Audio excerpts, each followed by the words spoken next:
सभी को नमस्कार। करियर फर्स्ट चैनल पर आप सबका स्वागत है।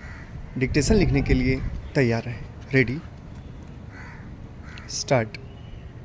गांधी टोपी तथा खादी अब भले ही खास अवसरों पर पहनी जाने वाली तथा प्रतीकात्मक वेशभूषा हो, किंतु उस समय जो तत्व विकसित हुए उनका देश की एकता में पर्याप्त योगदान था और उन्होंने इसकी संस्कृति को एक समानता प्रदान की।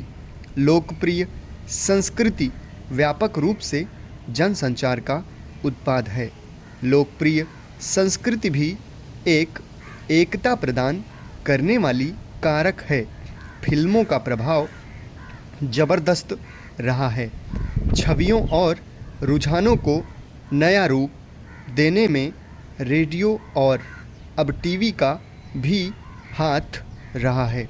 इसमें कोई संदेह नहीं कि आधुनिक मीडिया ने परंपरा तथा जनरुचि दोनों का संवर्धन किया है।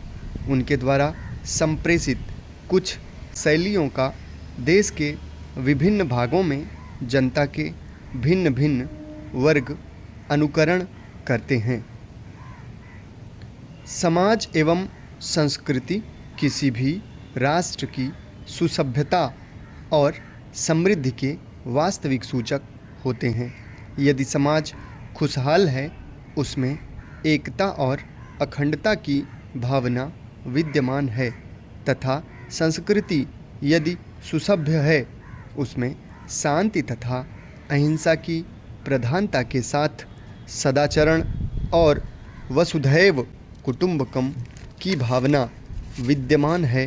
तो ऐसा माना जाता है कि यह राष्ट्र विकसित है और सुसभ्य है। भारत में सभ्यता एवं संस्कृति प्राचीन काल से ही समृद्ध रही हैं। हमारी सभ्यता एवं संस्कृति की नींव इतनी मजबूत थी कि प्राचीन काल से लेकर आधुनिक काल तक अनेक विदेशी सभ्यताओं एवं संस्कृतियों के संपर्क में आने तथा उनके बल प्रयोग के बावजूद हमारा सांस्कृतिक महल ढह नहीं सका। हाँ, लगातार आक्रमणों तथा जबरदस्त शोषण और अशिक्षा के कारण इस महल में कुछ दरारें अवश्य पड़ गईं। प्राचीन काल में शक, हूण, यवन आदि आए। मध्यकाल में तुर्क और मुगल आए तथा आधुनिक काल में फ्रांसीसी, डच, पुर्तगाली और अंग्रेज आए। हम भारतीयों ने वसुधैव कुटुंबकम और अतिथि देवो भव की मान्यता के आधार पर सभी को अपने यहाँ स्थान दिया और उनके साथ घुल मिल गए। मध्यकाल तक आने वाले सभी विदेशी भारत में आने के बाद यहीं के होकर रह गए, कुछ एक अपवादों को छोड़कर। किंतु आधुनिक काल में पुर्तगालियों को छोड़कर शेष सभी विदेशी जातियों ने भारत को लूटने की ही कोशिश अधिक की।